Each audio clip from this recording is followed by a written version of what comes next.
प्रिय विद्यार्थियों, daffodil coaching classes YouTube channel पर आपका हार्दिक स्वागत करता हूं। मैं डॉक्टर राजकुमार गुलरिया आज आपको सप्तमी विभक्ति कारक प्रकरण के अंतर्गत पढ़ाऊंगा, जिसका नाम आधार। सप्तमी विभक्ति को क्या बोलते हैं? आधारो अधिकरणम, यानी अधिकरण संज्ञा होती है इसकी।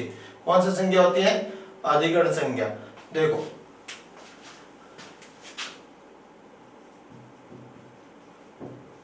आधारो अधिकरणम, आधार। आधार का अर्थ होता है आश्रय स्थल। आश्रय स्थल एक होता है आधार और एक होता है आधेय। एक आधार होगा, एक होगा आधेय।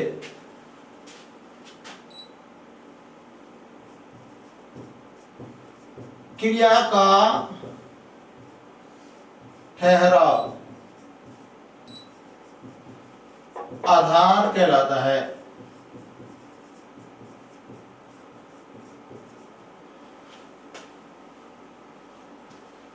जैसे एक वाक्य होगा, गांव में रहता है। गांव में रहता है। अब रहना क्रिया है ना, उसका आधार क्या होगा? ठहराव क्या होगा? गांव होगा। क्या होगा?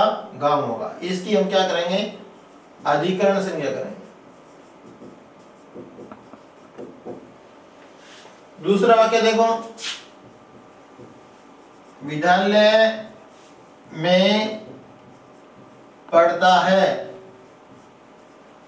विद्यालय में पढ़ता है। अब पढ़ना क्रिया का आश्रय स्थल क्या होगा? आधार क्या हो गया? विद्यालय। इसकी क्या होगी? अधिकरण संज्ञा होगी। अधिकरण संज्ञा।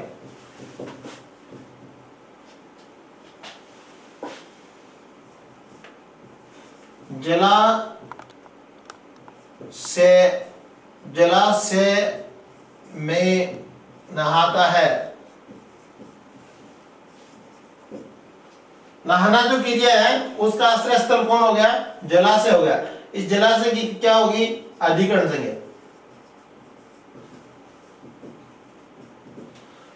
तो कहने का अर्थ है, क्रिया का जो ठहराव होता है वह अधिकरण कहलाता है। क्रिया का ठहराव होता है वह अधिकरण कहलाता है। जो ठहराव होगा उसको तो आप क्या बोल देंगे? आधार बोल देंगे। और उसके बाद आधेय कौन होगा? एक तो क्या होगा? कर्ता होगा, और एक क्या होगा? कर्म होगा। कर्ता या कर्म। जैसे छात्र विद्यालय में पढ़ता है। छात्र विद्यालय में पढ़ता है। ये देखो, छात्र विद्यालय में पढ़ता है। अब पढ़ना क्रिया किस पर आधारित होगी? विद्यालय में। किस पर आधारित होगी? विद्यालय में। ये हमारा क्या हो गया? अधिकरण हो गया। इसकी क्या कर देंगे? अधिकरण संज्ञा करते हैं। इसको हम क्या बोलेंगे? आधार बोलेंगे। क्या बोलेंगे? आधार बोलेंगे। फिर अधेय कौन होगा? जो उसमें जाता है, जो जाना चाहता है, या जो कार्य को करने में संपन्न होता है, वह कर्ता या कर्म क्या होते हैं? आधेय होते हैं। आधार तथा आधेय का इसमें संबंध बताया जाता है, संयोगात्मक संबंध बताया जाता है, उसको अधिकरण कहते हैं। अब ये हमारा छात्र है ना, ये हमारा क्या हो गया? कर्ता हो गया। और कर्ता होता है वो क्या होता है? आधेय होता है। और ये विद्यालय हमारा क्या हो गया? आधार। और छात्र हमारा क्या हो गया? आधेय। अब देखो, आधार में जो अधेय होता है ना, उसका संयोग होता है। संयोग होता है। संयोग तीन प्रकार से माना जाता है। ये कह रहे हैं कि ये संयोग के आधार में अधेय का अल्पकालिक भी होता है, थोड़े समय के लिए भी होता है। यह संयोग आधार में अधेय का संयोग अल्पकालिक भी होता है, थोड़े समय के लिए भी होता है, एक प्रकार। दूसरा ये कह रहे हैं कि इस अधेय की इस आधार में क्या है? रुचि भी होनी चाहिए। तो रुचि विषय में हो तो उस संयोग को भी हम क्या बोलेंगे? आधार बोलेंगे। और तीसरा ये कहते हैं कि ये क्या है, वैश्विक यानी संपूर्णता वाला भी होना चाहिए, अभिव्यापक वाला भी होना चाहिए। तो कहने का अर्थ है क्रिया का जो आश्रय होता है वह क्या कहलाता है, आधार कहलाता है। और एक आधार और एक क्या होता है, आधेय। फिर आधेय किसे कहेंगे, आधेय कर्ता या कर्म को कहेंगे। राम के द्वारा गांव को जाया जाता है, राम के द्वारा गांव में जाया जाता है, जैसे ये वाक्य है। राम के द्वारा क्या हो गया, हमारा कर्मवाच्य का कर्ता हो गया। और गांव में हमारा क्या हो गया, आश्रय स्थल हो गया। क्या हो गया, आश्रय स्थल हो गया। तो कहने का अर्थ है इसमें क्या होगा, हमारा कर्म होगा। जैसे वाक्य क्या लिखा, राम के द्वारा गांव में जाया जाता है, ये हमारा कर्मवाच्य का वाक्य हो गया, कर्मवाच्य का वाक्य। अब जाना क्रिया का आश्रय स्थल कौन हो गया, गांव। ये हमारा क्या हो गया, आधार हो गया। क्या हो गया, आधार हो गया। लेकिन अब इसके अंदर है ना कर्ता, देखो के द्वारा तृतीय व्यक्ति का कर्ता होता है, वो क्या होता है, कर्मवाच्य का कर्ता होता है। तो स्थिति क्या हो गई, इसको हम किससे युक्त कर देंगे, तृतीय व्यक्ति से युक्त कर देंगे। तो ये कह रहे कि आधे दो हो सकते हैं, एक कर्ता भी आधे हो सकता है और एक कर्म भी आधे हो सकता है। कर्मवाच्य में आधे कौन होगा, कर्म होगा, और कर्तृवाच्य में आधे कौन होगा, कर्ता होगा। दोनों का एक ही आश्रय स्थल होता है। तो क्रिया का ठहराव क्या कहलाता है, आधार कहलाता है। और यह आधार कितने प्रकार से होता है, 3 प्रकार से होता है। तो कह रहे हैं कि जिसकी आप क्या कर देंगे, अधिकरण संज्ञा कर देंगे। जिस किसी की भी आप क्या कर देंगे, अधिकरण संज्ञा कर देंगे। उसमें कौन से सूत्र से सप्तमी व्यक्ति होगी, आधार और अधिकरण का अर्थ है यह अधिकरण संज्ञा विधायक सूत्र है।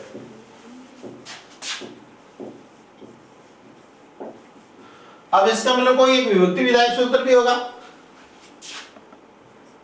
सप्तम में अधिकरणे, यानी सप्तमी करेंगे, सप्तमी, सप्तमी यूं आएगा, सप्तमी और अधिकरण, अधिकरण इस प्रकार से होगा। जिस किसी की भी आप क्या संज्ञा कर देते हैं, अधिकरण संज्ञा कर देते हैं। जैसे ये सूत्र क्या कहा है, कोई भी आधार होता है उसकी क्या होती है, अधिकरण संज्ञा होती है। और जिस किसी की भी क्या हो जाए तो अधिकरण संज्ञा हो जाए, उसमें कौन सी व्यक्ति का प्रयोग होगा, सप्तमी व्यक्ति का। यह सूत्र सप्तमी विभक्ति विधायक सूत्र।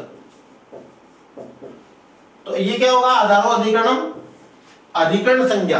अधिकरण किसकी संज्ञा होती है, आधार की। आधार कितने प्रकार से होते हैं, 3 प्रकार से आधार होते हैं। आधार जो होते हैं वो 3 प्रकार से, आधार कितने प्रकार से होते हैं, 3 प्रकार से। एक जो होगा उसको बोलेंगे औपसलेशिक आधार।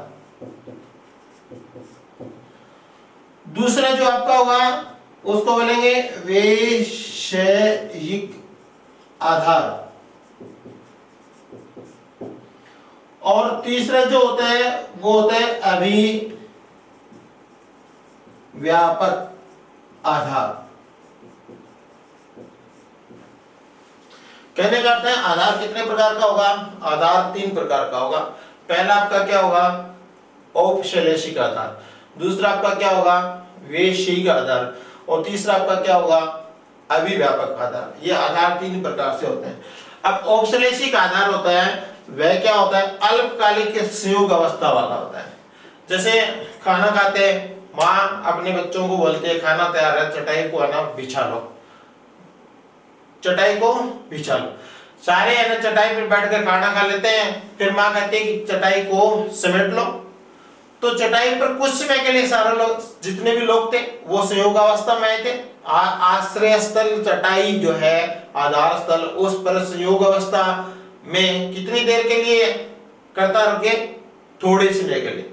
जैसे बस की सीट पर आदमी बैठते हैं, तारानगर से कोई आदमी कर्णपुरा जाता है वहां तक बैठेगा, या तारानगर से आदमी चलकोई तक जाता है वहां तक बैठेगा, या तारानगर से आदमी चूरू जाता है वहां तक बैठेगा, या जयपुर जाता है वहां तक बैठेगा।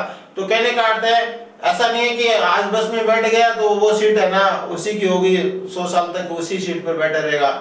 मूर्ति भी है ना वो भी हिल जाती है, बोल जाती है, ठीक है। तो कहने का अर्थ क्या नहीं है कि संयोग अवस्था में थोड़े समय के लिए कोई जैसे हम आश्रय को ग्रहण करते हैं वह आधार हमारा क्या कहलाता है, औपश्लेषिक आधार कहलाता है। जैसे पहला वाक्य देखो इसको, चटाई पर बैठता है।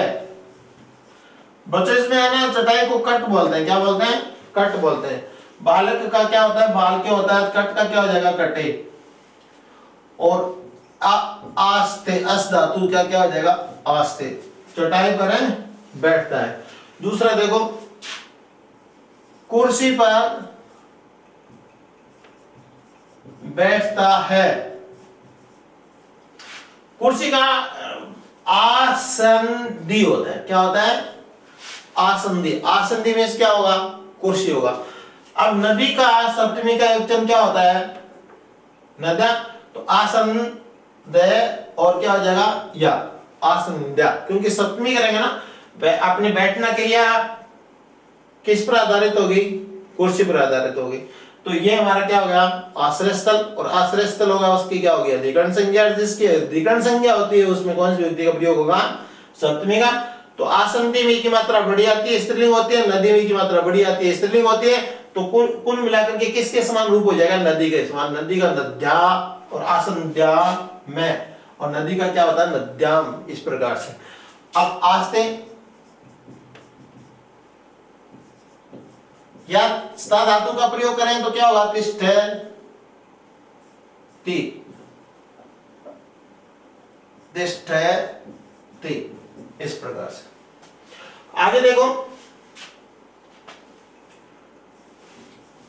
बस में बैठता है, बस में बैठता है। बस को आप क्या करेंगे, बस यान, ऐसे करेंगे। रेल को क्या करेंगे, रेल यान। वायुयान को क्या करेंगे, वायुयान। हवाई जहाज को वायु के बाद यान लगा देंगे, रेलगाड़ी में रेल के बाद यान लगा देंगे, बस में बस के बाद यान लगा देंगे। ये संस्कृत के शब्द बन जाते हैं। अब हम इसको कौन सी व्यक्ति से युक्त कर देंगे, सप्तमी व्यक्ति से युक्त कर देंगे, बस याने। और बैठने का अर्थ क्या होगा, आस्ते। आगे देखो, थाली में पकाती है, थाली में पकाती है। तो थाली का स्था और ली हो जाएगा, स्थाली, स्थाली, इस प्रकार से। जैसे नदी में की मात्रा बड़ी आती है वैसे इसमें हो जाएगी। और अब इसका हम सप्तमी का एकवचन करेंगे तो इस प्रकार स्थाल है और या और मैं, स्थाल्यम, इस प्रकार से हो जाता है। स्थाली का सप्तमी का एकवचन स्थाल्यम। और पकाती है का अर्थ क्या हो जाएगा, पैच है, ठीक। तो ये जो हमारे है ना, देखो ऐसा है कि ये हमारा कट है, इसमें ना सप्तमी विभक्ति का प्रयोग हुआ है। क्योंकि यूं नहीं है कि चटाई को बैठ गया है ना, वो 100 साल तक है ना चटाई जा सकती है लेकिन वो वहां से हिलेगा नहीं, ऐसा नहीं होता है। तो अल्पकालिक आश्रय का संयोग जो होता है वो क्या कहलाता है, औपश्लेषिक आधार कहलाता है। दूसरा ये करें कुर्सी पर बैठता है तो ऐसा नहीं कि कुर्सी पर बैठे रहेगा हमेशा के लिए, थोड़े समय के लिए कुर्सी आश्रय स्थल भी है तो कुर्सी की क्या हो जाएगी, अधिकरण संख्या सप्तमी विभक्ति का प्रयोग हो जाए। बस में बैठता है तो ये हमारा क्या है, अल्पकालिक है। और इसी प्रकार से थाली में पकाती है, यानी देगची बोलो, देगची बोलो, थाली बोलो, कुछ भी बोलो, संस्कृत में स्थाली आएगा। और सप्तमी का एकवचन करें क्या होगा, स्थाल्यम पचते।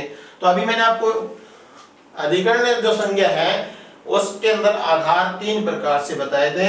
और उसमें पहला जो आधार है वो क्या है, औपश्लेषिक। औपश्लेषिक आधार में क्रिया का आधार से संयोगात्मक संबंध होता है, अल्पकालिक संबंध होता है, थोड़े समय के लिए संबंध होता है। ऐसा कोई आश्रय स्थल आधार होगा वह औपश्लेषिक आधार कहलाएगा। दूसरा देखो, दूसरा मैंने आपको कहा गणित रुचि, रुचि अर्थ में आएगा ये। जैसे बेसिक, बेसिक किस अर्थ में आएगा? रुचि अर्थ में आएगा। रुचि अर्थ में आएगा ये। पहला वाक्य है गणित में, गणित के विषय में रुचि है।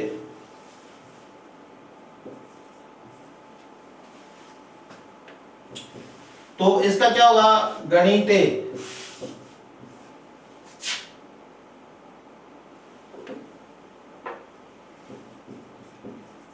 रुचि अस्ति। दूसरा कहा व्याकरण के विषय में रुचि है। तो अब इसका क्या करते हैं? व्याकरण करने के व्याकरणे रुचि अस्ति। फिर कहा धर्म में रुचि है। तो क्या कर देंगे? धर्मे रुचि अस्ति। रुचि या इच्छा शब्द किसी वाक्य में होते हैं, रुचि या इच्छा शब्द किसी वाक्य में होते हैं, तो उससे पहले जो आश्रय स्थल होता है वह हमारा आश्रय स्थल वैश्विक कहलाता है। के विषय में रुचि है, वैश्विक विषय में रुचि है, के विषय में, धर्म के विषय में रुचि है, गणित के विषय में रुचि है, भक्ति के विषय में रुचि है, ईश्वर के विषय में रुचि है, धन के विषय में रुचि है, सुख के विषय में रुचि है। यानी रुचि शब्द या इच्छा शब्द हम लगाएंगे, इससे पहले हमारा जो आश्रय स्थल होगा उसकी क्या होगी? अधिकरण संज्ञा में। कौन सा अधिकरण आएगा? आधार तीन प्रकार से होता है, में कौन सा आएगा? वैश्विक आधार आएगा, वैश्विक आधार आएगा। अब आपका तीसरा देखो, तीसरा जो आधार है वो आपका क्या है? अभिव्यापक। क्या है? अभिव्यापक। तीसरा आधार आपका क्या है? अभिव्यापक। पहले इसका पहला वाक्य देखो,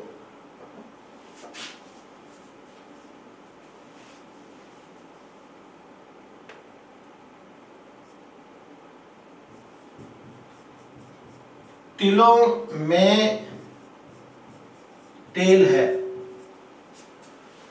अब क्या होगा? तिलेषु तेलम अस्ति। अब है क्रिया है ना, वो इसमें तिलों में मौजूद है, और तिलों में कौन रहता है? तेल रहता है। तो तिल तो हमारा क्या हो गया? आधार हो गया। क्या हो गया? आधार। और तेल क्या हो गया? आधेय। तेल हमारा क्या हो गया? आधेय। कहने का अर्थ है, अभिव्यापक का अर्थ है कि जब जब बीज रहेगा तब तक तेल की मात्रा उसके अंदर रहेगी। यानी आपका क्या है? आश्रय स्थल यदि मजबूत है, आश्रय स्थल यदि आपका विद्यमान है, तो आपका आधेय भी विद्यमान रहेगा। मिट्टी है तब तक घड़ा बनता रहेगा, और मिट्टी यदि समाप्त हो जाती है तो उसके साथ ही घड़ा भी समाप्त हो जाता है। बीज है तो उसमें तेल की मात्रा आवश्यक तौर से रहेगी। बीजों में तेल, ऐसा यदि आप एग्जाम्पल कहेंगे तो वस्तुतः तो ये क्या है? अधिकरण है, आधार है, आश्रय स्थल है। लेकिन तीनों अधिकरणों में किसका एग्जाम्पल होगा? आधार तीन प्रकार से होता है, में उदाहरण किसका होगा? अभिव्यापक का होगा। अभिव्यापक का अर्थ है संपूर्णता, यानी आपका आश्रय स्थल जहां जहां है वहां आधेय, आधार जहां जहां वहां आधेय मौजूद हो, वह आपका अभिव्यापक अधिकरण कहलाता है। आधार अभिव्यापक आधार कहलाता है। पहला मैंने आपको क्या बताया? तिलों में तेल है। तेल जहां जहां रहेंगे वहां किसकी मात्रा रहेगी? तेल की मात्रा रहेगी। दूसरा देखो,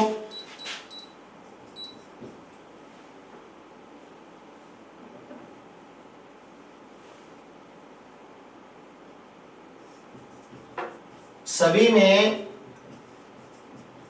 आत्मा है। दूसरा वाक्य क्या बताया, सभी में आत्मा है। तो इसका ये होगा सर्वस्मिन् आत्मा अस्ति।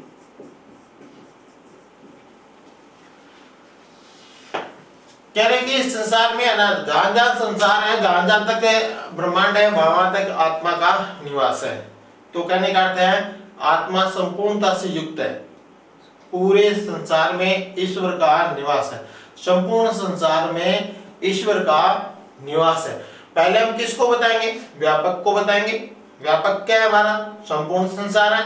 फिर उसमें किसको बताएंगे, अभिव्यापक को बताएंगे। अभिव्यापक हमारा इस वाक्य में क्या हो जाएगा, ईश्वर हो जाएगा। तो संपूर्ण संसार में कौन विद्यमान है, ईश्वर विद्यमान है। तो वस्तुतः इसको हम क्या बोल देंगे, व्यापक से भी और ज्यादा व्यापक, अर्थात जहां जहां आश्रय स्थल होगा वहां वहां आधेय स्थल भी वहां वहां मौजूद रहता है। तो कह रहे हैं कि जितने भी प्राणी है संसार में, उन सब में क्या रहता है, आत्मा का निवास है। सभी में आत्मा का निवास है। जितने भी पशु पक्षी जीव जंतु आदमी आदि जो कोई भी प्राणी है, जो जो भी जीव हैं, उन सब में किसका निवास है, आत्मा का निवास है। देखो आत्मा के बारे में कहा, आत्मा अजर होती है, आत्मा अमर होती है, आत्मा नित्य होती है, अविनाशी होती है, यानी किसी प्रकार से ये मरती नहीं है। तो वस्तुतः जैसे ही जीव अपने श्वास को छोड़ता है तो वह तो मृत्यु को प्राप्त हो जाती है, लेकिन उसकी आत्मा निकल करके और नए शरीर में प्रविष्ट हो जाती है। जिस प्रकार से हम पुराने वस्त्रों को छोड़ करके नए वस्त्रों को धारण करने वाले हो जाते हैं, वैसे ही आत्मा भी पुराने शरीर को, देहावसान वाले शरीर को, मृत्यु को प्राप्त हुए शरीर को त्याग करके नया जन्म लेने वाले व्यक्ति के शरीर में प्रविष्ट हो जाती है। तो आत्मा क्या है, सर्वव्यापक है। आत्मा क्या है, सर्वव्यापक है। अब हम यूं कहेंगे कि जहां जहां जीव होगा वहां वहां क्या होगी, आत्मा होगी। तो वस्तुतः क्या है, आपका आश्रय स्थल आत्मा है। उसमें कह रहे हैं कि जहां जहां जीव होगा वहां वहां आत्मा होगी। तो ये एग्जाम्पल क्या है, सभी में क्या है, आत्मा है। तो कहने का अर्थ है ये आपका क्या है, अभिव्यापक। अब आगे वाला एक और वाक्य देखो, 3 नंबर।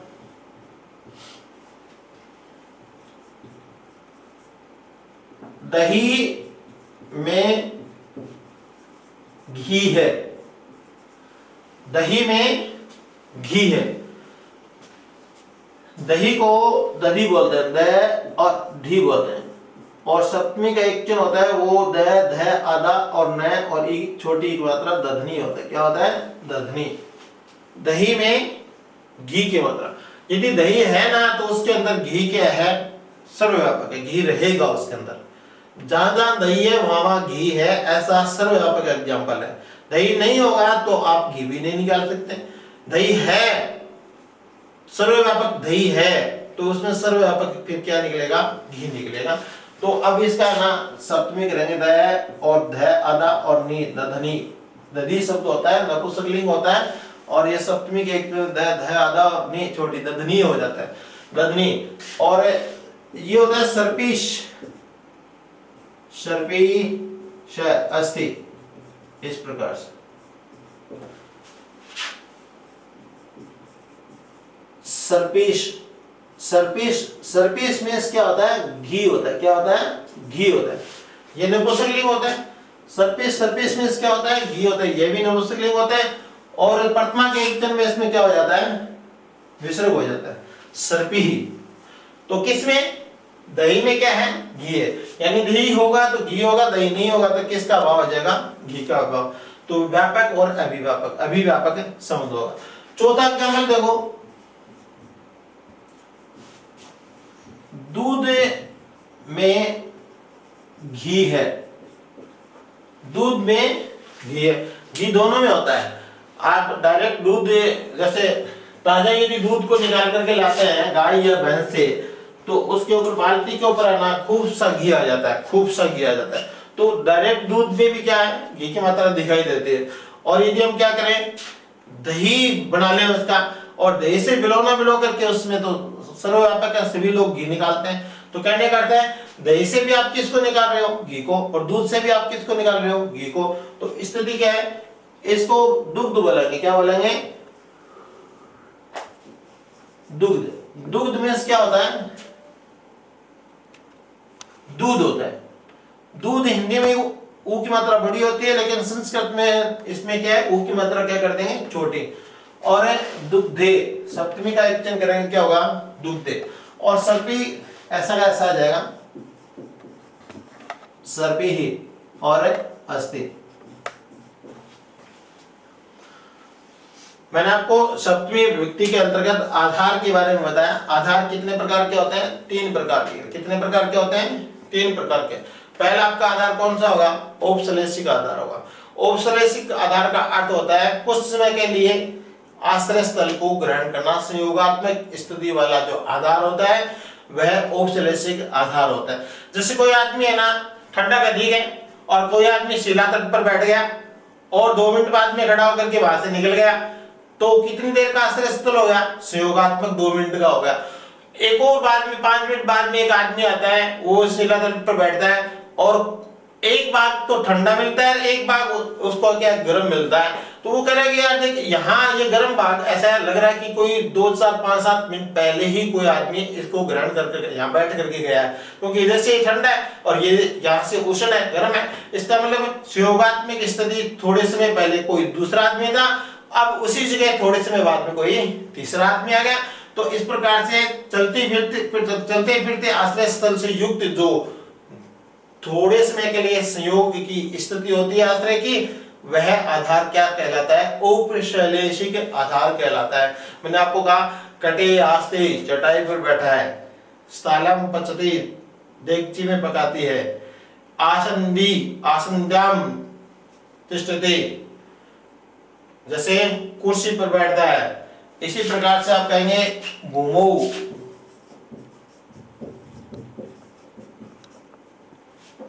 भूमौ शेते भूमि पर सोता है, भूमौ शेते भूमि पर सोता है। अब खेत में काम करने वाला आदमी है ना, वो क्या है कि 1-2 घंटे लगातार काम करता है, थोड़ा थक भी जाता है, चाय पीता है तो वो कह रहा है कि 2 मिनट है ना मैं थोड़ा लंबा हो जाता हूँ, और वो वहां स्थित भूमि के ऊपर लंबा हो जाता है। तो पूरे दिन उसको घर वाले सोने थोड़ी देंगे कि भैया पे है ना सोए रोटी के काम हम कर लेंगे, ऐसी स्थिति नहीं होती है, बल्कि सोया है भूमि पर, लेकिन कितने कितने समय के लिए? संयोगात्मक स्थिति थोड़े समय के लिए भूमि पर उसका संयोग आश्रय स्थल हुआ है।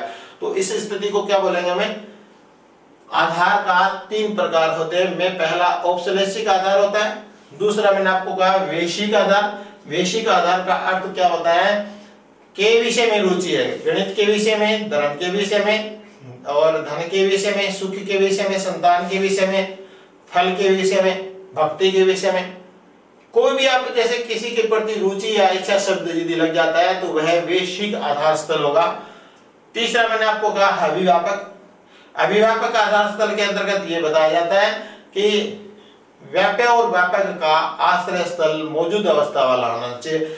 यदि आपका आधार मौजूद है तो उसका आधेय भी मौजूद रहेगा, यदि आधार खत्म हो जाता है तो आधेय भी खत्म हो जाता है। जैसे मिट्टी है तो घड़ा बनेगा, मिट्टी ही समाप्त हो जाएगी तो घड़े की समाप्ति भी हो जाएगी। बीज है तो तेल की प्राप्ति होगी, बीज ही नहीं होगा तो तेल की प्राप्ति भी नहीं होगी।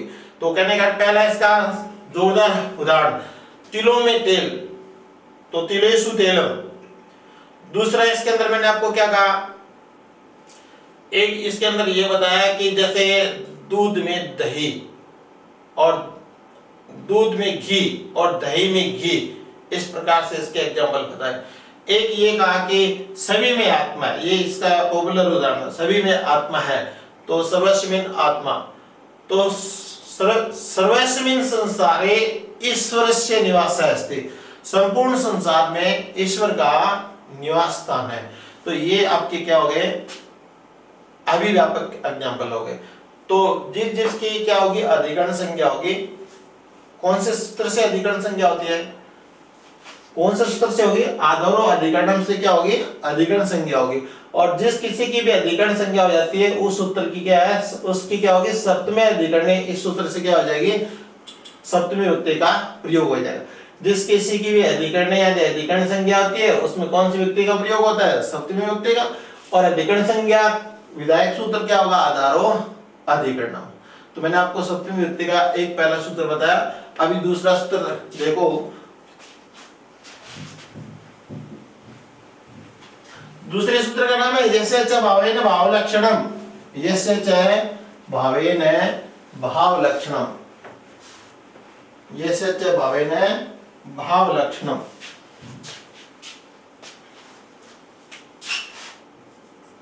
यस्य च भावेन भाव लक्षणम।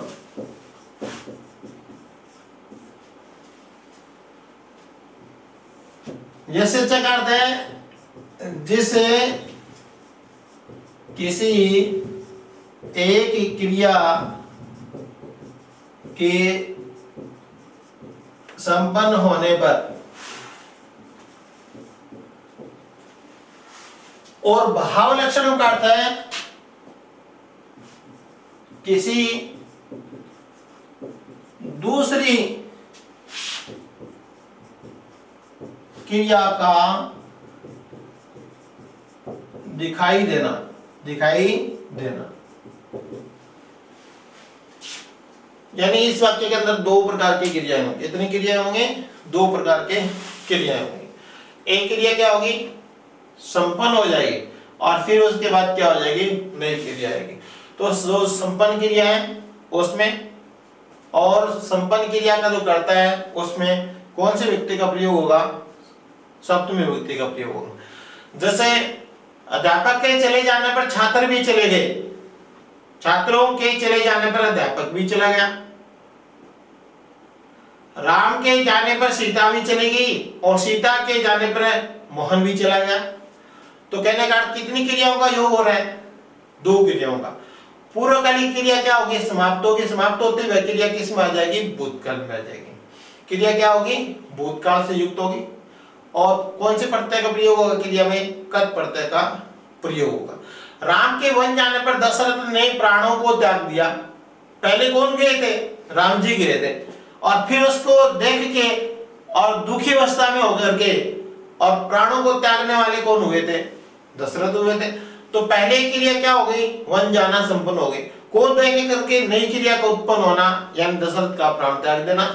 इस प्रकार से कहने का एक वाक्य में दो क्रियाएं यदि होती हैं तो पूर्व क्रिया भूतकाल से युक्त हो जाती है। क्रिया के अंतर्गत कत प्रत्यय का प्रयोग होता है क्रिया की, तो ये शर्त होगी।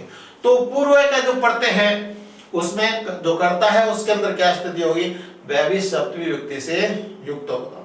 वह भी क्या होगा, सप्तमी विभक्ति से युक्त होगा।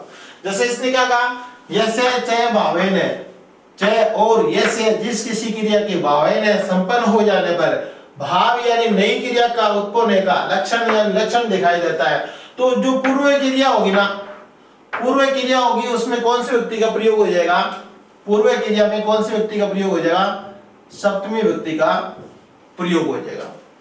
और कर्ता भी किससे युक्त होगा, सप्तमी व्यक्ति से।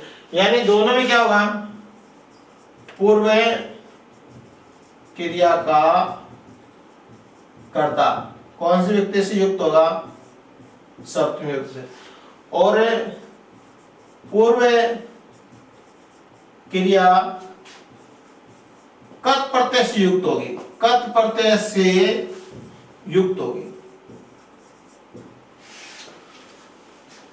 और उसमें सप्तमी व्यक्ति का प्रयोग होगा। क्रिया में भी कौन सी व्यक्ति का प्रयोग हो जाएगा, सप्तमी व्यक्ति का प्रयोग हो जाएगा। वह कत प्रत्यय से युक्त तथा सप्तमी व्यक्ति से युक्त होगी। जैसे मैं लिखूं, राम के वन जाने पर दशरथ ने प्राण त्याग दिए। राम के वन जाने पर दशरथ ने प्राण त्याग दिए। कितनी क्रिया हो गई, दो क्रिया हो गई। एक तो ये क्रिया वन क्या होगी, जाना क्रिया हो गई। पहले क्रिया कौन सी संपन्न हुई है, जाना क्रिया संपन्न। के बाद एक नई क्रिया क्या होगी, त्यागना, प्राणों को त्यागना। यदि एक वाक्य में दो क्रियाएं होते हैं तो पूर्व क्रिया क्या होती है, भूतकाल से युक्त होती है और सप्तमी व्यक्ति के प्रयोग से युक्त होती है। तथा पूर्व क्रिया का कर्ता है ना, अब ऐसे तो काके की षष्ठी व्यक्ति आनी चाहिए थी लेकिन षष्ठी नहीं आएगी। पूर्व क्रिया के कर्ता में भी कौन सी व्यक्ति आएगी, सप्तमी व्यक्ति का प्रयोग होगा। तो अब आप क्या करेंगे, राम का क्या कर देंगे, रामे सप्तमी व्यक्ति से युक्त हो जाएगा। और जाने के योग में द्वितीय व्यक्ति आती है तो वन का क्या कर देंगे, वनम। और गम धातु में कौन से प्रत्यय का प्रयोग करेंगे? गत प्रत्यय का प्रयोग, गत है। और धातु किससे युक्त हो जाएगी? सप्तमी व्यक्ति से युक्त हो। पूर्व जो धातु है वो कत प्रत्यांत होगी, यानी भूतकाल को बताएगी, और धातु में भी सप्तमी व्यक्ति का प्रयोग होगा। तो रामे वनम गते, रामे वनम गते, राम के वन जाने पर। अब देखो किसने? दशरथ है, दशरथ ने, और प्राण ने। हालांकि दशरथ एक था और उसके प्राण भी एक थे, लेकिन प्राण शब्द सदैव क्या होता है? बहुवचन होता है। तो वस्तुतः द्वितीय के क्या हो जाएगा? बहुवचन का प्रयोग होगा, नहीं कि प्राणम होगा, पर द्वितीय का एक नहीं आएगा, क्योंकि प्राण शब्द सदैव किस में आता है? बहुवचन में। वस्तुतः दशरथ एक था और प्राण भी उसके क्या थे? एक होने चाहिए थे, एक वचन आना चाहिए था इसके अंदर, लेकिन प्राण शब्द जो है ना वो सदैव किस में आता है? बहुवचन में आता है। तो अब क्या कर देंगे इसका? प्राणन। और अत्यजत, अत्यजत, अत्यजत त्याग दिए, भूतकाल से युक्त हो जाएगा। दूसरा देखो, गायों के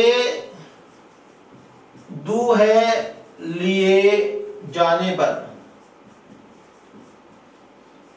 गवाला गया।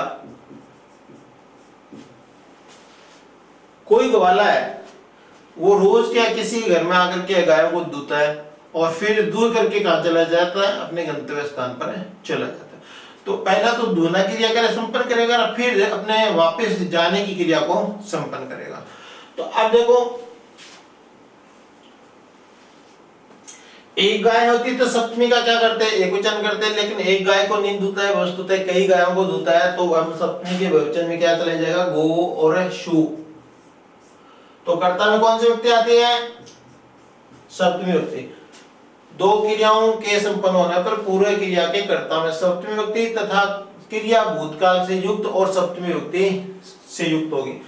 गो शु। अब दू लिए जाने पर,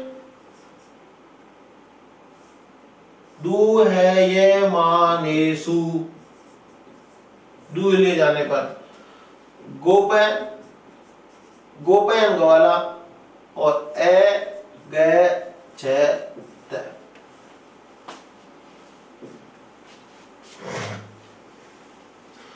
गोसु दुए मानेसु। अब ये कितनी गाय? बहुत सारे। तो ये क्रिया भी क्या आएगी? इस कर्ता के हिसाब से आएगी, बहुत सारी, यानी बहुवचन क्या आएगी? जब हमारा कर्ता क्या है? पूर्व क्रिया का बहुवचन क्या है, तो क्रिया भी कर्ता के हिसाब से क्या आ जाएगी? बहुवचन क्या आएगी? तो गोसु दुहे मानेसु, दुहे मानेसु हमारी क्रिया है, तो ये पूर्व क्रिया किस में आती है? सप्तमी व्यक्ति से युक्त होती है। कर्ता में भी तथा आने वाली क्रिया में भी सप्तमी व्यक्ति का प्रयोग होता है। गोपयन गवाला क्या हो गया? अगच्छत यानी चला गया। दो वाक्य और देखो इसके।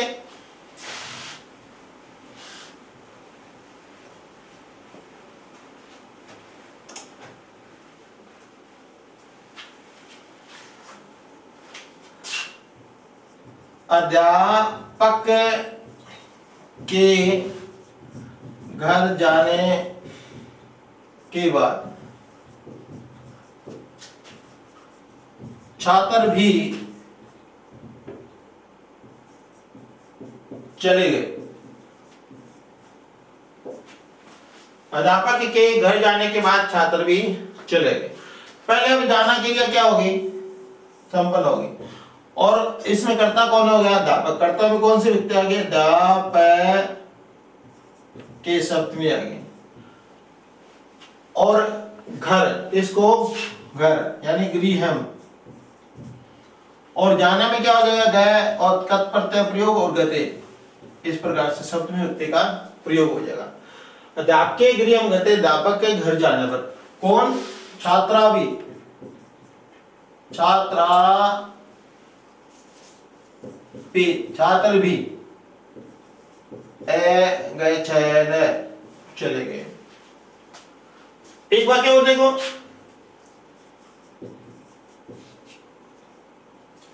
छात्र के विद्यालय जाने के बाद अध्यापक आता है। किसी कारणवश अध्यापक लेट हो जाता है और छात्र क्या है अध्यापक से प्रतिदिन अध्यापक पहले आता है विद्यालय, लेकिन आज का दिन ऐसा है कि किसी कारणवश अध्यापक क्या हो गया लेट हो गया, तो पहले कौन पहुंच गया? छात्र पहुंच गया। छात्र के पहुंचने के बाद गुरुजी तो एक सेकंड बाद कहते हैं कि यार आज जाने तू मेरे से पहले आ गया, लेकिन देख मैं तेरे साथ साथ आ गया, लेकिन पहले कौन आया? छात्र है। आना क्रिया क्या होगी? समाप्त। और फिर नई क्रिया कौन सी? अध्यापक की आना। तो इसमें क्या आएगा? छात्र का क्या कर देंगे? छात्रे। और विद्यालयम, वो जाने का अर्थ क्या हो जाएगा? गते। विद्यालयम गते। अब अध्यापक प्रदान करता हो जाएगा, एक वचन है, प्रथमा का एक वचन आ जाएगा, और आता है का अर्थ क्या हो जाएगा? आगच्छति आता है। तो कहने का पहली जो क्रिया होगी, एक तो इसकी शर्त क्या होगी? वह भूतकाल से युक्त होगी, यानी कत प्रत्यय का प्रयोग होगा, और में कौन सी विभक्ति का प्रयोग होगा? सप्तमी विभक्ति का। किसकी शर्त है? क्रिया की। और साथ साथ में कर्ता की भी क्या शर्त होगी? वह सप्तमी विभक्ति से युक्त हो। तो जिस किसी एक क्रिया के घटित होने के बाद यदि नई क्रिया बताई जाती है तो पूर्वकालिक की क्रिया भूतकाल से युक्त, कत प्रत्यय से युक्त और सप्तमी विभक्ति वाली होती है, तथा पूर्वकालिक क्रिया का कर्ता भी सप्तमी विभक्ति से युक्त होता है। आगे 3 नंबर सूत्र इसका देखो, यतश्च निर्धारणम। यतश्च निर्धारणम,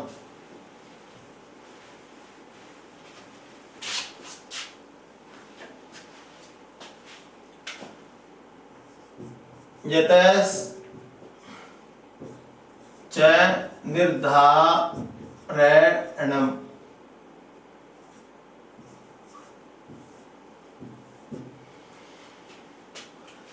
इसका अर्थ यूं होता है, जाति गुण क्रिया और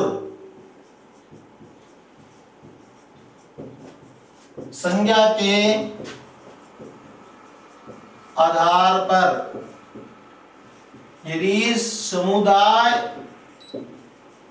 में से किसी एक को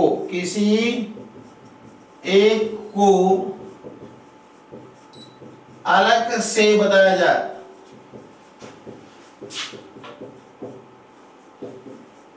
तब समुदाय में षष्ठी तथा सप्तमी विभक्ति होती है।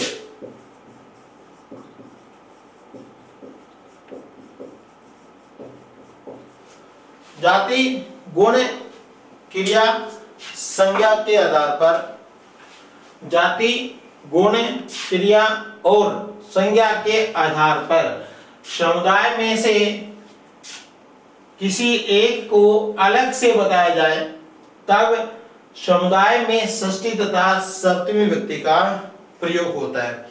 जैसे मैं आपको अभी मैं एक अलग से अभी मैं बताता हूं। जैसे मैं यूं कहूं कि विश्व में भारत, संपूर्ण विश्व हमारा क्या हो गया? वह समुदाय हो गया। में से किसी एक व्यक्तिगत कौन से देश का नाम ले लिया मैंने? सिंगल पर्सन का नाम ले लिया, भारत का। मैं यूं कहूं कि वृक्षों में पीपल, मैं यूं कहूं कि प्राणियों में मनुष्य, प्राणी हमारा क्या हो गया? जाति हो गया। नरों में राम, आदमियों में राम, ये हमारा क्या हो गया? जाति हो गया। गुणों की स्थिति जैसे यूं कहें कि गायों में काली गाय अधिक दूध देती है, तो गोत्व हमारी क्या हो गई? जाति हो गई। गोत्व क्या हो गए? जाति हो। जाति गुण और क्रिया। क्रिया में मैं यूं कहूं कि चलने वालों की अपेक्षा दौड़ने वाला शीघ्रता से जाता है। चलने वालों की अपेक्षा दौड़ने वाला क्या होता है? शीघ्रता से जाता है। तो ये क्या हो गई? चलना हमारी क्या हो गई? क्रिया हो गई। जाति गुण क्रिया संज्ञा। तो छात्राणाम छात्रेषु रामेपटु, छात्रों में राम क्या है? चतुर है। तो छात्र हमारा क्या हो गया? संज्ञा शब्द हो गया। क्या हो गया? संज्ञा शब्द हो गया। अब देखो, कवियों में कालिदास श्रेष्ठ है। कवि हमारा क्या हो गया? समुदाय हो गया। पूरे समुदाय में से, जैसे औरतों में सीता सबसे पवित्र है, महिलाओं में जैसे रंभा सबसे सुंदर औरत है, आदमियों में जैसे राम श्रेष्ठ गुणवान है, तो आदमी क्या हमारा समूह है, महिला हमारा क्या है समूह है, वृक्षों में पीपल हमारा क्या है समूह है, फलों में जैसे आम सबसे मीठा होता है, आजकल जैसे ग्रीष्म ऋतु है और उसमें सबसे मीठा फल जैसे ऋतुराज कहा जाता है ग्रीष्म ऋतुओं का ये, तो कहने का अर्थ क्या होगा, ये हमारे सारे के सारे जो समुदाय विशेष जो है ये तो क्या होंगे षष्ठी तथा सप्तमी विभक्ति से युक्त होंगे। और जिस किसी का भी क्या होगा अलग जिस एक को निकालेंगे ना वह हमारा प्रदान करता होगा के अनुसार किसका प्रयोग होगा, क्रिया का प्रयोग होगा। जैसे पहला वाक्य मैं आपको लिखता हूं, जाति के आधार पर, किसके आधार पर, जाति गुण क्रिया और संज्ञा के आधार पर। जाति के आधार पर देखो, नरों में राम श्रेष्ठ है, नरों में राम श्रेष्ठ है। दूसरा मैं कहूंगा प्राणियों में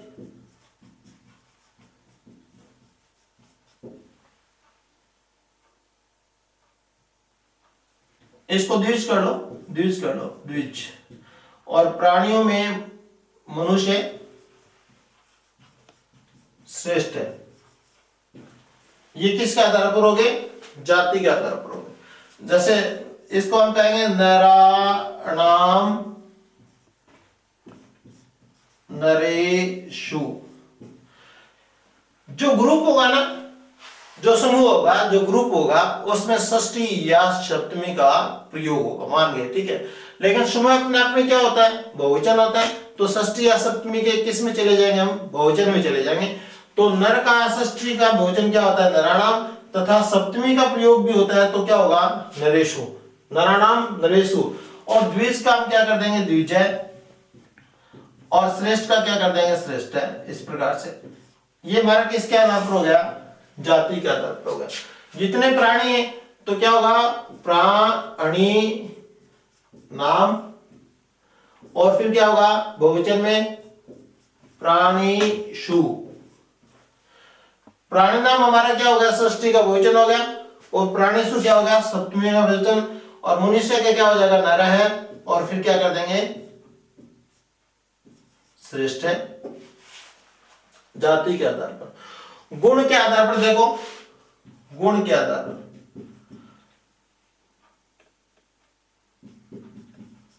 गायों में काली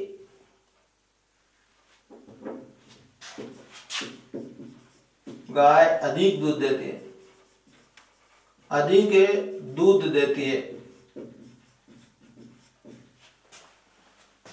आप देखो इसका गवाम षष्ठी का बहुवचन और सप्तमी का बहुवचन गोसु, गवाम गोसु। यदि धेनु शब्द लेते हो तो क्या हो जाएगा, धेनु नाम, और सप्तमी का क्या हो जाएगा, धेनुषु, धेनु नाम धनुषु। इस प्रकार के, और गौ शब्द लेंगे तो गवाम गोसु। अब कृष्णा क्या हो जाएगा, कृष्णा यानी काली गाय। और क्या करेंगे, बहुक्षीरा, बहु और क्षी और रे और रा। स्त्रीलिंग है तो पुल्लिंग होता तो बहुक्षीर है हो जाता, लेकिन स्त्रीलिंग है तो क्या होगा, कृष्णा के समान बहुक्षीरा, और अस्थि यानी है। इस प्रकार से इसका भी इस प्रकार से कर देंगे, बहु क्षीरा अस्थि। मेरे कहने का अर्थ है, मैंने आपको अभी यूं कहा, ये जाति के आधार पर बताया। जाति में समूह क्या है, नर है, तो नर शब्द में षष्ठी तथा सप्तमी विभक्ति का प्रयोग होगा। जाति में फिर क्या समूह क्या बताया, प्राणियों, तो समूह विशेष में षष्ठी तथा सप्तमी होती है, तो षष्ठी तथा सप्तमी का प्रयोग कर दिया। अब इनसे जो अलग होते हैं ना वो प्रदान करता होता है। कितने अलग निकालेंगे, एक, कोई एक को। कवियों में कालिदास, कालिदास क्या है, एक है। मनुष्यों में राम, राम क्या है, एक है। स्त्रियों में रंभा, रंभा क्या है, एक है। सभी विश्व में भारत क्या है, एक है। यानी सिंगल पर्सन को अलग निकालेंगे, ग्रुप में से किसी एक को अलग निकाला जाता है। अलग निकला हुआ प्रदान करता के अनुसार क्रिया का प्रयोग, और समुदाय विशेष में षष्ठी तथा सप्तमी का प्रयोग होता है। जैसे गुण के आधार पर, तो ये ना अधिक दूध क्या है, अधिक दूध क्या है, गुण है। काली गाय का गुण क्या है, अधिक दूध देना, तो ये गुण के आधार पर हो गया। अब मैंने आपको कहा कितने आधार पर होता है, जाति के आधार पर होता है, गुण के आधार पर। अब क्रिया के आधार पर देखो,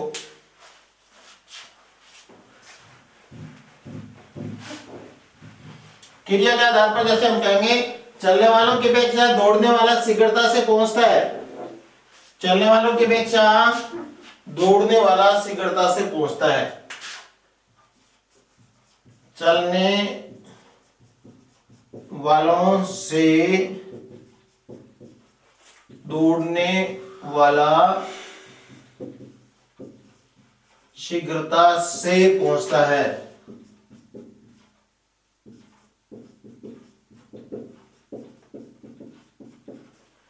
चलने वालों से दौड़ने वाला शीघ्रता से पहुंचता है। अब इसमें क्या होगा, देखो गच है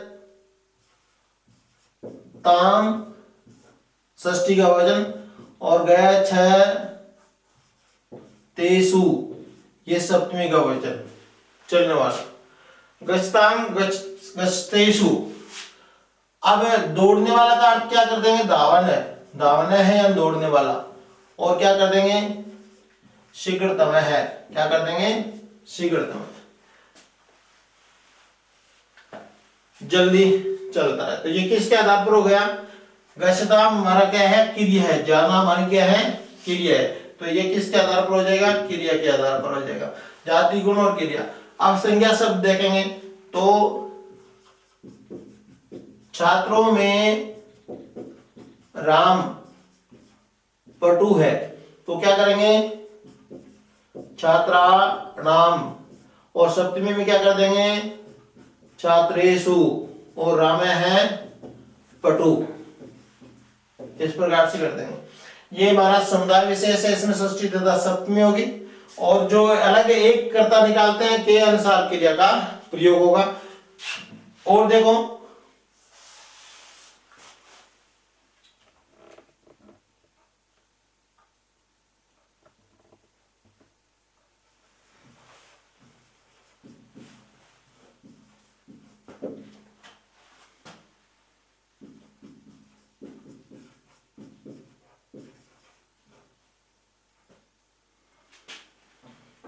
एक मिनट देखो, बालिकाओं में सीता लंबी है, जितनी भी लड़कियां हैं उसमें सबसे लंबी कौन हो गई, सीता हो गई। तो अब इसका बालिका का क्या हो जाएगा, षष्ठी करेंगे, बालिका नाम, और सप्तमी क्या करेंगे बालिकासु, और सीता का क्या रह जाएगा सीता। और दीर्घ शब्द होता है ना उसका अर्थ लंबा है, और दीर्घतम है, और स्त्रीलिंग होगा तो क्या हो जाएगा दीर्घतमा, सबसे लंबी है। तो जाति गुण क्रिया और संज्ञा, संज्ञा के आधार पर समुदाय जो होगा ना, उस समुदाय में तो कौन सी व्यक्ति का प्रयोग होगा, समुदाय जो होगा उसमें षष्ठी व्यक्ति होगी तथा सप्तमी व्यक्ति का प्रयोग होता है। विभक्ति का प्रयोग किसमें होगा, समुदाय विशेष में होगा। और क्रिया किसके हिसाब से होगी, कर्ता के हिसाब से। कितने लोग अलग निकालेंगे, केवल एक ग्रुप में से किसी एक को अलग निकाल करके रख देंगे। जैसे एक वाक्य देखो, कवियों में कालिदास श्रेष्ठ है, कवियों में कालिदास श्रेष्ठ है। जितने भी विश्व के कवि हैं उन सभी कवियों में किसी एक कवि को अलग से निकाल लिया, तो कवि जो शब्द है ना वो हमारा समूह है। कवियों में कालिदास श्रेष्ठ है, तो ये हमारा ग्रुप है। और इसमें क्या कर देंगे कि षष्ठी में ई की मात्रा बड़ी हो जाती है, कवि नाम, और सप्तमी और करेंगे कविशु, क्योंकि ये बहुवचन में आएंगे। समूह में से किस में आएगा? बहुवचन, षष्ठी और सप्तमी के बहुवचन में आएगा। अब कौन किस एक को निकाला अलग से? कालिदास को। कालिदास ये सिंगल पर्सन है और पुल्लिंग प्रथमा का एकवचन है, ऐसा आएगा। अब इसके हिसाब से क्रिया का प्रयोग होगा तो क्या हो जाएगा? श्रेष्ठ है और अस्ति, ये होगा। इसके अंदर दो प्रत्यय होते हैं, एक होता है तय मैं पै प्रत्यय और एक इष्टन प्रत्यय होता है। इन दोनों प्रत्ययों के योग में षष्ठी तथा सप्तमी विभक्ति होती है। षष्ठी तथा सप्तमी विभक्ति होती है किस प्रत्यय के योग में? तमक प्रत्यय के योग में और इष्टन प्रत्यय के योग में षष्ठी तथा सप्तमी विभक्ति का प्रयोग होता है। कहने का अर्थ ये है कि आपका जो तमक प्रत्यय आता है मैं पै, इसमें क्या शेष रहता है? तम शेष रहता है। क्या शेष रहता है? तम शेष रहता है। ये क्या होता है? जाति गुण क्रिया, जाति गुण क्रिया और संज्ञा के आधार पर जब किसी समुदाय विशेष में से किसी एक को अलग निकाला जाता है तब वहां किस प्रत्यय का प्रयोग किया जाता है? तमक, तमक प्रत्यय का प्रयोग किया जाता है। तमक में तम शेष रहता है और का अर्थ होता है सब से अधिक। अच्छा या बुरा वो आप पर डिपेंड है, इसको क्या बताना चाहते हैं? किसी पर्सन को आप सबसे अधिक बताना चाहते हैं। जैसे हमने एक किया था साधक है मैं, साधक साधक और तमम, इसमें कौन सा प्रत्यय तय मैं और पै तमक प्रत्यय। यानी क्रिया की सिद्धि में जो सहायक होता है वो कर्ता होता है तथा क्रिया की सिद्धि में जो सबसे अधिक सहायक होता है वो करण होता है। वो क्या होते हैं? करण होता है। तो सबसे अधिक सहायक। तो तमक प्रत्यय का अर्थ क्या होता है? जाति गुण क्रिया और संज्ञा के आधार पर समुदाय विशेष में से जब किसी एक को अलग से निकाला जाता है तब उसमें तमक प्रत्यय का प्रयोग होता है और इसके साथ षष्ठी तथा सप्तमी विभक्ति का प्रयोग होता है। जैसे अब मैं कहूंगा कवि नाम कविशुवा कालिदास है श्रेष्ठ है। अब हमारा ये क्या कि ये इसके हिसाब से लगेगा। प्रत्यय का प्रयोग किसके हिसाब से होगा? प्रधानकर्ता के हिसाब से होगा। हमारा प्रधानकर्ता इसमें क्या है? पुल्लिंग है, एक वचन है, तो इसके अंदर है ना श्रेय और प्लस कौन से प्रत्यय का प्रयोग हो गया? इष्टन प्रत्यय का प्रयोग हो गया। इष्टन प्रत्यय में क्या शेष रहता है? इष्ट शेष रहता है। क्या रहता है? इष्ट, और जोड़ेंगे तब क्या हो जाएगा? श्रेष्ठ। इस प्रकार से इष्टन प्रत्यय का अर्थ भी क्या होता है? सबसे अधिक, और तमक प्रत्यय का प्रयोग भी क्या होता है? सबसे अधिक। इष्टन प्रत्यय और तमक प्रत्यय के योग में षष्ठी तथा सप्तमी विभक्ति का प्रयोग होता है। किसमें होगा? समुदाय विशेष में षष्ठी तथा सप्तमी विभक्ति का प्रयोग होता है। ये श्रेष्ठ है, इसमें कौन से प्रत्यय का प्रयोग हो गया? इष्टन प्रत्यय का। इष्टन में क्या शेष रहता है? इष्ट रहता है। का अर्थ क्या होगा? सबसे अधिक, श्रेष्ठ है। इसी प्रकार से हम दूसरा करेंगे कवि नाम कविशु कालिदास है। ये लो, ये इसको ऐसे रहना था श्रेष्ठ और आगे क्या लगा दिया हमने? तम है, ऐसा लगा दिया।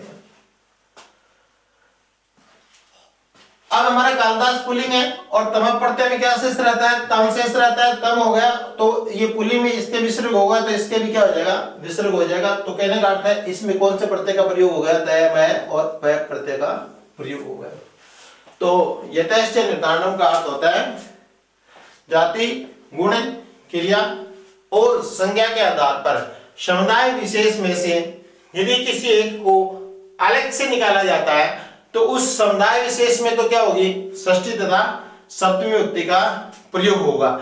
लेकिन जो अलग से निकाला जाता है ना वो प्रथमा विभक्ति का प्रधानकर्ता होगा और उसके हिसाब से क्रिया का प्रयोग होगा।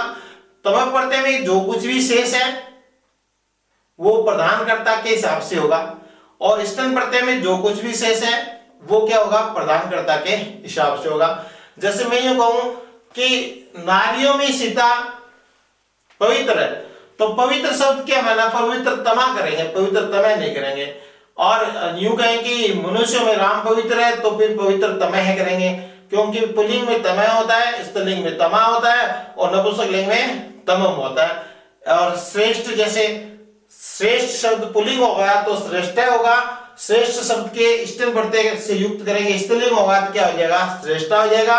और श्रेष्ठ प्रत्यय के यदि हम क्या है नपुंसकलिंग कर्ता के आधार पर श्रेष्ठ प्रत्यय का स्त्रीलिंग प्रत्यय का प्रयोग करेंगे तो क्या हो जाएगा, श्रेष्ठम हो जाएगा। क्या हो जाएगा, श्रेष्ठम हो जाएगा। तो मैंने आज जो आपको 3 प्रधान सूत्र बताए सप्तमी विभक्ति के। पहला आधारो अधिकरणम, इससे अधिकरण संज्ञा होती है, और अधिकरण संज्ञा जिसकी होगी ऐसे आधार के 3 प्रकार माने बताए जाते हैं। एक क्या बताया था, औपश्लेषिक, दूसरा क्या बताया था, वेशिक, और तीसरा क्या बताया था, अभिव्यापक। जिस किसी की भी अधिकरण संज्ञा होती है उसमें सप्तमी अधिकरण सूत्र से सप्तमी विभक्ति का प्रयोग होता है।